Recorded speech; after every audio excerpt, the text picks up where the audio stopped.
Hi అండి. అందరికీ నమస్కారం. అందరికీ శుభోదయం. అందరూ ఎలా ఉన్నారు? అందరూ బాగున్నారు కదా! నేను కూడా బాగున్నానండి. ఇవాళ టిఫిన్ అయితే పూరి, చపాతీ అండి మనది. దాంట్లోకి బంగాళదుంప కూర. దుంపలైతే ఉడకబెట్టేస్తున్నాను. కొద్దిగా సాల్ట్ వేసి ఉడకబెడుతున్నాను.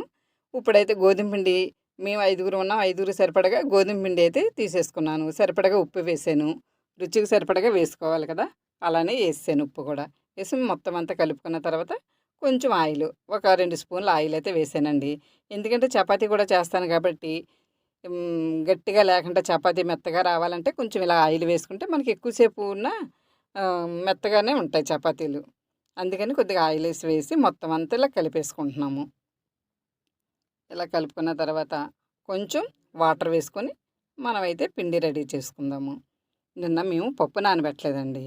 అందుకని పొద్దున్న లేసి ఏం చేయాలనుకున్నప్పటికీ పిల్లల్ని అడిగాను ఏం టిఫిన్ చేసుకుందామంటే మా పెద్దోడేమో చపాతీలు చేయమన్నాడు. మా చిన్నోడైతే పూరీ చేయమన్నాడు. సరే అవి కొన్ని ఇవి కొన్ని చేద్దామని ముందైతే మనం పిండి అయితే ఇలా ప్రిపేర్ చేసేస్తున్నాను.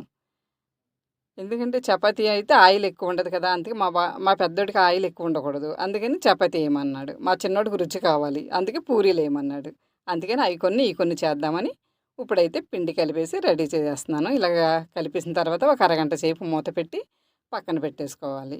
మూత పెట్టకపోయామనుకోండి పిండి ఆరిపోతుంది తడంతా. మూత పెట్టేస్తే చక్కగా మగ్గి మెత్తగా అలా ఉంటుంది. మనం చపాతీ కానీ పూరీ కానీ చక్కగా వస్తాయి మూత పెట్టేసి ఉంచుకుంటే. అంతేనండి. ఒక అరగంట సేపు దాన్ని అలా వదిలేద్దాం. ఇప్పుడైతే కూర రెడీ చేసేసుకుందాము. దుంపలు ఒలిచేస్తున్నాను. ఉప్పు వేసాం కదండీ! దుంపలు చప్పదనం లేకుండా బాగుంటుంది. అందుకని ఉప్పు వేసి కొంచెం ఉడకబెట్టాను. బాండి పెట్టుకొని ఒక స్పూన్ ఆయిల్ వేసాను. ఆవాలు, పచ్చెనపప్పు, మినపప్పు, జీలకర్ర, 2 ఎండుమిరపకాయలు వేసి చక్కగా ఇలా వేపేసుకోవాలి. కరివేపాకు వేయాలి. నాకు అందుబాటులో కరివేపాకు లేదండి. సరే అనేసి పచ్చిమిరపకాయలు, ఉల్లిపాయలు వేసి వేపేస్తున్నానండి. ఇలా కొద్దిగా పసుపు, కొంచెం ఉప్పు వేస్తే ఉల్లిపాయ త్వరగా వేగిపోతుంది.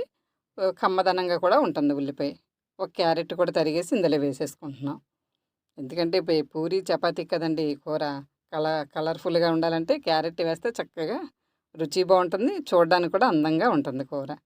ఇలా వేసుకొని తగినంత వాటర్ వేసేస్తానండి. కొద్ది సాల్ట్ కూడా వేసేసాను.